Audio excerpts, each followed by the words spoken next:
Hi guys, welcome to my channel. ఈరోజు నేనేంటంటే betting apps గురించి మాట్లాడదాం అనుకుంటున్నాను. బెట్టింగ్ యాప్స్ అంటే ఏంటంటే, ముందుగా మనకు ఒక విషయం ఏంటంటే, ఐపీఎల్ అనేది ఒక కిరాతకమైనది. ఐపీఎల్ ఏంటంటే మనం చూడటానికి విరాట్ కోహ్లీ ఆడతాడు, ధోని ఆడతాడు అని, పాండ్యా ఆడతాడు, పాండ్యా సిక్స్లు కొడతాడు, యావరేజ్ గాడు అని చెప్పేసి మాట్లాడుకుంటూ ఉంటాం. అది కాదు మనకు మెయిన్ కావాల్సింది. ఐపీఎల్లో బెట్టింగ్ అనేది విపరీతంగా జరుగుతుంటుంది. విపరీతంగా అంటే మన స్టూడెంట్స్ ఒక మోస్తారు వయసు ఉన్నవాడు, ఒక మిడిల్ ఏజ్ వాళ్ళు ఏంటంటే బెట్టింగ్లో డబ్బులు పెడితే ఫ్రీగా వస్తాయి కదా, సరే ఒకసారి అంటే పోతే మళ్ళీ పోవు కదా, మళ్ళీ బెట్టింగ్ పెడదాం వస్తాయి డబ్బులు అనుకొని పెడతా ఉంటారు స్టూడెంట్స్. అదే స్టూడెంట్ అలా మూర్ఖతంతో వెళ్ళినప్పుడు ఏంటంటే బెట్టింగ్లో చాలాసార్లు మందే విజయం కాదు కదా. అప్పుడు ఏమంటే అప్పుడు మనం ఒక సమ్ అమౌంట్ పోతుంది. పోయినప్పుడు బాధ కలుగుతుంది. మళ్ళీ నెక్స్ట్ టైం గెయిన్ చేద్దామని అదే ఆశతో పెడతా ఉంటాం. మళ్ళీ అలాగే వెళ్ళిపోతూ ఉంటాయి. మళ్ళీ ఇంకోసారి అలాగనే పెడుతూ ఉంటాం. పెట్టినప్పుడు అలా ఏంటంటే లాస్ అయినప్పుడు వస్తే పర్వాలేదు, ఆ లాస్ అయితే చాలా దెబ్బతింటాం.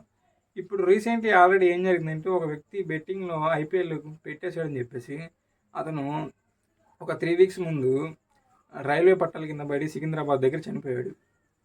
తన తల్లిదండ్రులు ఎంత శోభపడుతున్నారంటే అంత శోభపడుతున్నారు. తన బెట్టింగ్ వల్లే, తన మూర్ఖత్వంతో చేసుకున్న పని అది. బెట్టింగ్ అనేది మనం చాలా దారుణంగా పెడుతుంటారు.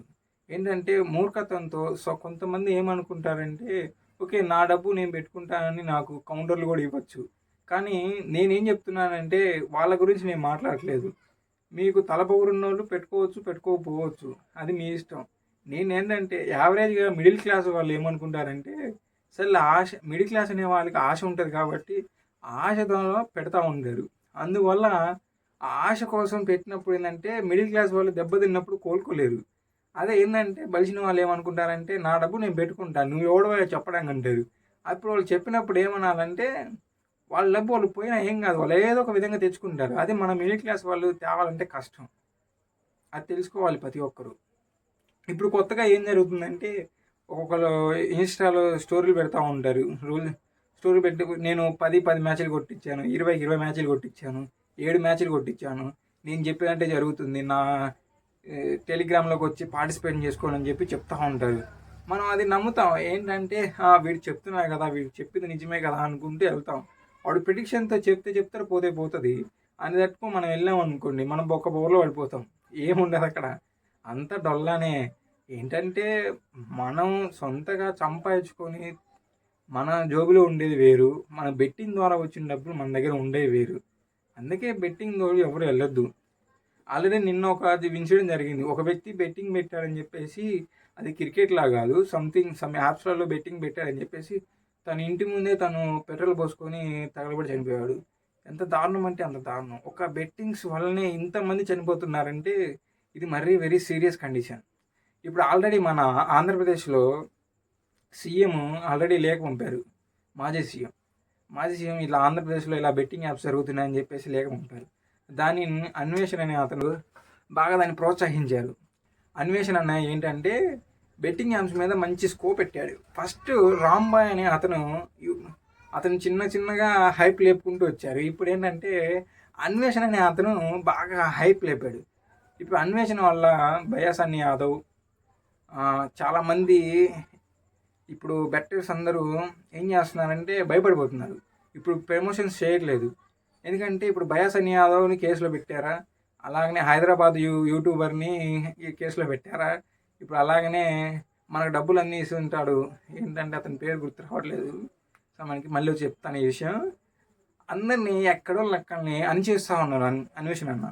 ఏంటంటే అన్వేషణ అన్న తెలుసుకున్నాడు ఎక్కడ లోపం ఉంది అని చెప్పి తెలుసుకున్నాడు.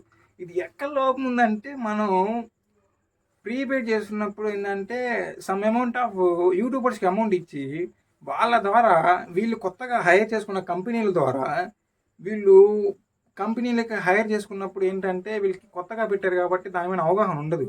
వీళ్ళు ఏం చేస్తారంటే కొంతమందికి ఫ్రీగా డబ్బులు ఇచ్చి దాన్ని హైర్ చేసుకొని కొనుక్కొని ఏం చేస్తారంటే, ఇప్పుడు ఇలా బెట్టింగ్స్ పెట్టేవాళ్ళు ఇలా పెట్టండి, దీంట్లో ఇంత అమౌంట్ వస్తాయని చెప్పేసి ఫస్ట్ ఆశ చూపించి కొంత అమౌంట్ వరకు పెట్టిస్తారు. పెట్టిన తర్వాత ఏం చేస్తారంటే, దీంట్లో వచ్చాయి కదా మనకి అమౌంట్, సరే ఈ షేర్స్ మనం కొందామని చెప్పేసి కొంటారు. కొన్నప్పుడు ఏం జరుగుతుందంటే వాడు కొత్త కంపెనీ కాబట్టి వాడికి లాభాలు రావచ్చు, లాస్ రావచ్చు. లాస్ వచ్చినప్పుడు ఏంటంటే దివాళా తీస్తాడు.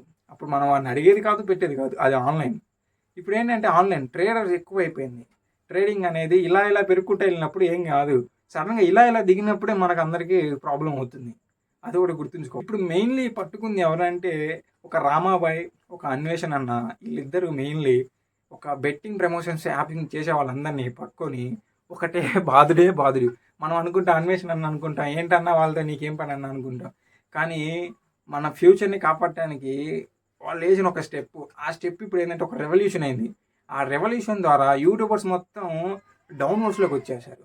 ఎందుకంటే యూట్యూబర్స్ ఇప్పుడు చేసే ప్రతి ఒక్క పనికి వాళ్ళకి డబ్బులు వస్తున్నాయి కాబట్టి వాళ్ళు విచ్చలవిడిగా చేసేసి బెట్టింగ్ చెప్పేసి ఇలా నా టెలిగ్రామ్ గ్రూప్లో కానీ నేను ఇలా డబ్బులు ఇస్తాను, నా దగ్గరికి ఇలా మీరు జాయిన్ కానీ నేను 5,000 ఇస్తాను, మీరు జాయిన్ అయితే మేము 500 ఇస్తాను అని చెప్పేసి మాయ మాటలు చెప్పేసి సరే వచ్చిన 10 మందికో 15 మందికో ఫస్ట్ వేస్తారు, మిగతా వాళ్ళకి వేయరు. అలా రావడం వల్ల మన డేటా అంతా వాళ్ళకి వెళ్ళిపోవడం ద్వారా అప్పుడు మనం ఇన్సెక్యూర్లోకి వెళ్ళిపోతాం. అది మన మెయిన్ ప్రాబ్లం. నెక్స్ట్ అలాగే మన ఆంధ్రప్రదేశ్ గవర్నమెంట్లోనే ఇప్పుడున్న ప్రస్తుత గవర్నమెంట్లోనే కొంతమంది కావాల్సిగా రాజకీయాన్ని మిస్యూజ్ చేసుకుంటూ ఇప్పుడు కొత్తగా కొంతమంది ఏం చేస్తున్నారంటే ఇప్పుడు దాన్ని అణుకుగా తీసుకొని ఎక్కువ మోతాదులో ఒక సపరేట్ వాళ్ళకంటూ వాళ్ళు క్రియేట్ చేసుకొని దాంట్లో బెట్టింగ్ జరుపుకుంటూ ఇప్పుడు చాలామంది ఆంధ్రప్రదేశ్లో ఉన్న వాళ్ళు లాస్ అయ్యారని చెప్పేసి ఎక్స్ఈఎం కేసేసారు. కేసేసి దాన్ని ఇలా యాప్స్ అని ఇలా అన్ఇన్స్టాల్ చేసేయమని సాఫ్ట్వేర్ మొత్తం తీసేయమని చెప్పేసి కేసు ఇప్పుడు కోర్టులో నడుస్తుంది.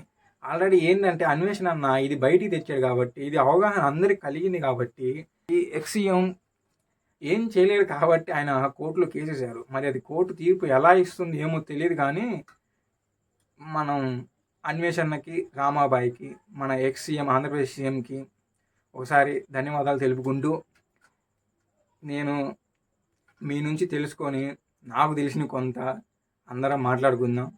నా ఛానల్ వీక్షించండి, నన్ను ఆదరిస్తారని కోరుకుంటున్నాను. తెలియని తెలుసుకుందాం, తెలియాల్సింది మాట్లాడుకుందాం.